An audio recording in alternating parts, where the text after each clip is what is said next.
What's this? A new handheld console? Cool. This is the... wait, how the heck do you say that name? ABXYLute.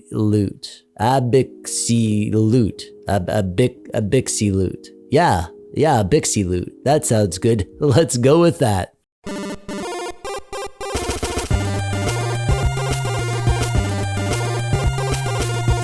Hello, hi, how you doing? I'm TechDweeb, welcome. Thanks for clicking on the video today. There are lots of ways to play PC games, but there aren't a ton of good ways to play them at your dining room table while you eat cereal for dinner, or in the bathtub with your minty eucalyptus bubble bath that you stole from that hotel, or in your attic while you're hiding from your mom to avoid having to clean your room. That's why streaming PC games is such an amazing gift that being a PC gamer has given us. I don't have the best internet connection in the world, so I don't usually bother with online streaming, but I do love me some local streaming. I have a gaming PC, so why would I need to stream games over the inner tubes when I could just stream them over my local tubes using my badass gaming PC? If only there was a dedicated streaming device that had a big beautiful screen, solid controls, great battery life, and also a stupid name. Oh wait, there is. This, ladies and gentlemen, is the ABXYLute. Seriously, what the heck is going on with that product name?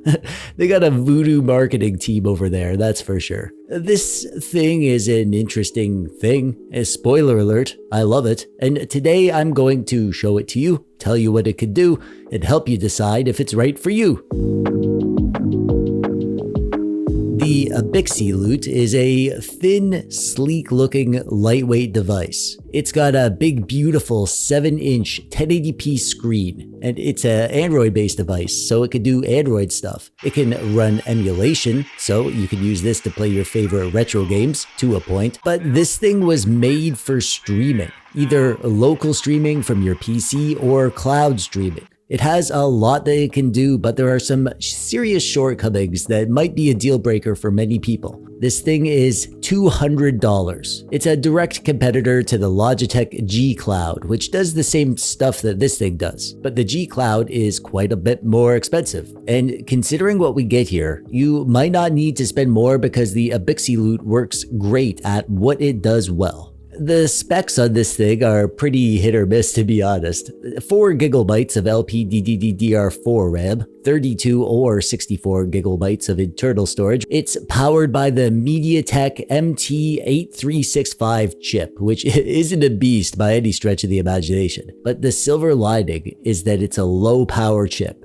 Because of that, we'll get lots of battery life. Speaking of which, we have a 5200 milliamp hour battery in this thing, which is a ton of juice considering how little power the chip will use. The majority of the power will be drawn from the display, which is a 7-inch 60Hz 1080p multi-touch display. We also get integrated Wi-Fi and Bluetooth, dual front-facing stereo speakers, built-in mic, gyro support, vibration, and I save the best for last because we get Hall sensor joysticks and triggers on this thing, and they work a treat.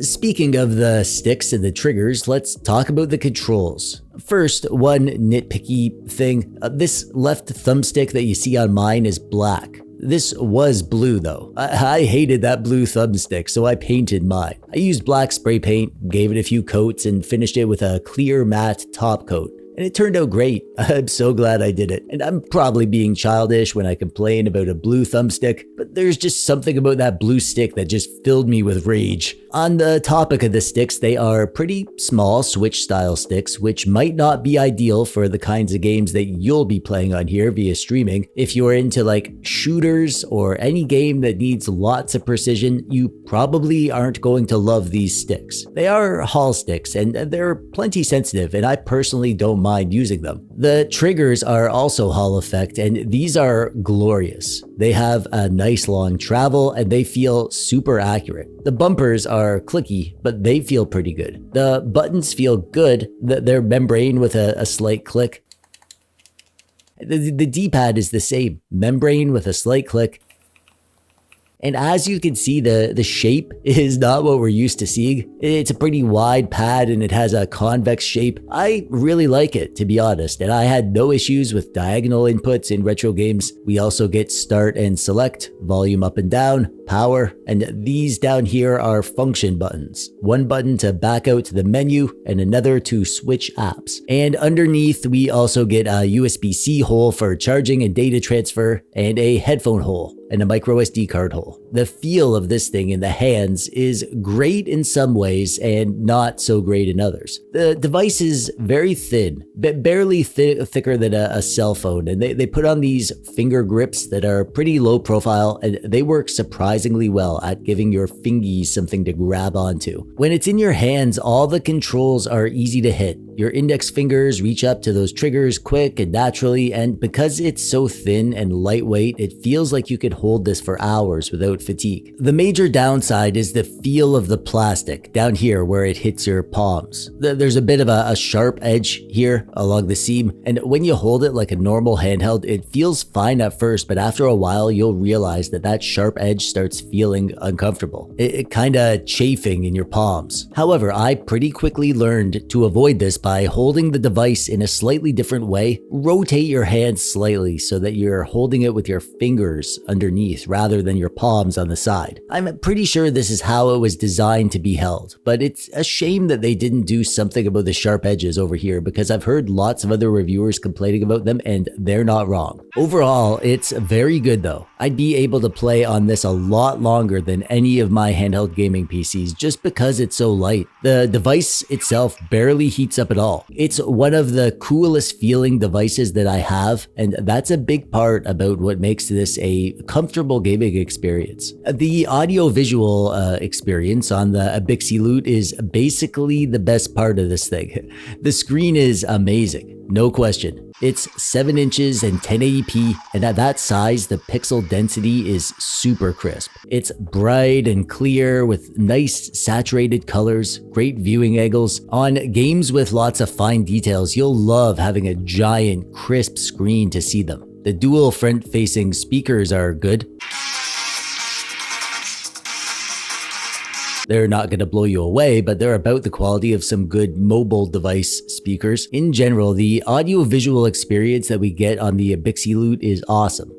I don't have a G Cloud or whatever to compare it to, but in my non-expert opinion, you won't want for a more expensive device when you see how good your games look on this thing. The Android build that they have on here is fine. It's Android 12 and they have 2 launchers installed by default. The ABXYLute launcher, which is called handheld mode, and the stock Android launcher, which is called tablet mode. You could download Android apps and games and emulators from the Play Store, of course. It's really just a standard Android experience with the caveat that this processor is so weak that almost everything feels sluggish. Games don't load half the time, they crash. Games that do run kind of work, but you're not going to be blown away by their performance. Some simple games are okay, but even basic 2D games like Streets of Rage 4 aren't running at full speed. It's a shame because they look freaking amazing on this screen. Just don't expect anything more than very basic Android tablet functionality. And real quick, I want to touch on the emulation experience on this thing. Emulation on here is amazing for some stuff and terrible for other stuff. Since this is Android, we can make use of any emulation front end that we want. I'm using Dig here. However, this chip is not going to perform well in anything but the basic stuff. So don't buy this for emulation, but you can do emulation on here. And I personally really like the experience. It's because of this screen. The screen is huge, 1080p, so we have a ton of pixels to work with. And for the games that run, they look freaking incredible. Everything up to PS1 is going to run great, and the pixel density that we have here will show crisp, clear pixels on all the old retro systems. For that stuff alone, this is a super enjoyable emulation experience. And moving up to the 3D stuff, you're gonna get quite a bit. You can play any PS1 game, and most of them can be upscaled. Nintendo 64 is going to mostly run, however, you'll have issues with the hardest games to emulate. Same with Dreamcast and PSP. You'll be able to play many PSP games upscaled, but the hardest PSP games won't run well no matter what you do. And don't bother with GameCube or PS2 on here because it just doesn't have the power for anything more advanced. The stuff that runs looks amazing, just don't expect any of the higher end stuff to run well. However, when you're streaming, all of these performance issues disappear because the performance isn't on the device itself, it's on the cloud or your PC. And this thing has the performance it needs to run the streaming apps flawlessly. My experience with online streaming is a bit hit or miss, but I've got to caveat this by reminding you that my internet isn't great. I live in the desolate wilderness of Northern Ontario, so I'm on Starlink, or as I call it, sometimes Link. It's fine. It's like 10 times better than my other options, but for streaming, my performance will depend on the time of day that I'm playing or whether or not the latency gods are smiling upon me. At its best, it works great. There's a tiny bit of latency, but nothing game-breaking, and for most types of games, I can play and enjoy the experience, and they look awesome. But at its worst, I get really sluggish input delay, or like stuttery video, or bad picture quality. So just keep in mind, if you have a good internet connection, you'll probably be able to have a great experience with online streaming all the time, and if you don't, you won't. However, local streaming is where this thing shines for me. That's why I wanted it, and that's what I use it for. And on the ABXYLute, you can use Steam Link to stream your Steam games. There are other options, other streaming apps, but I prefer Steam Link for lots of good reasons that I won't bother getting into. I don't have an amazing home network either, but even so, my streaming performance is basically flawless. It literally feels like the games are running natively on the device. When I'm comparing the streaming literally right in front of my PC, I can maybe see a tiny little bit of latency, but on the device itself, away from the PC, I can't feel the latency at all. It feels amazing. The screen is so big and crisp and clear that the experience is actually far, far superior to playing natively on a Steam Deck or ROG Ally. I made a video about this, how streaming games to a handheld can give you a better experience than a dedicated handheld gaming PC, and that's no joke. I really would rather be playing like this compared to a native device because you're not compromising basically anything. Even if you don't have a massive, big, badass PC, you can still stream your games. This is my modest testing gaming PC, and even this can stream no problem. And the game graphics look far superior like this compared to any handheld gaming PC that you could get, really. I titled this video, "Every PC Gamer Needs This," and it's kinda clickbaity, I know, but the truth is that I believe this fully. There's no question in my mind, if you have a gaming PC, you need a device to stream your games. Maybe not the ABXYLute specifically, although I do think it's a solid, affordable option, and it might be the best option at this price point, to be honest. But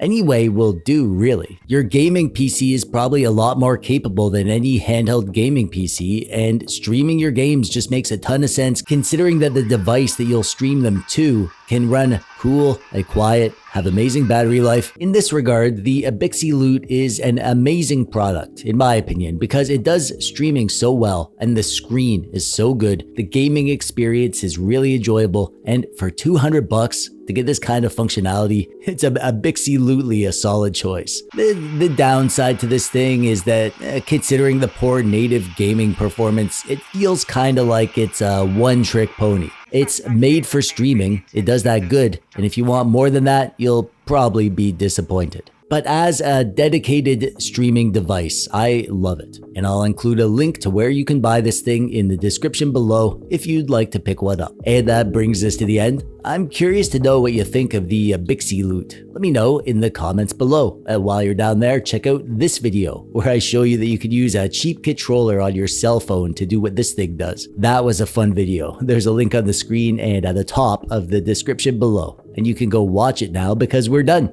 I'm TechDweeb. Thanks for watching. Bye-bye.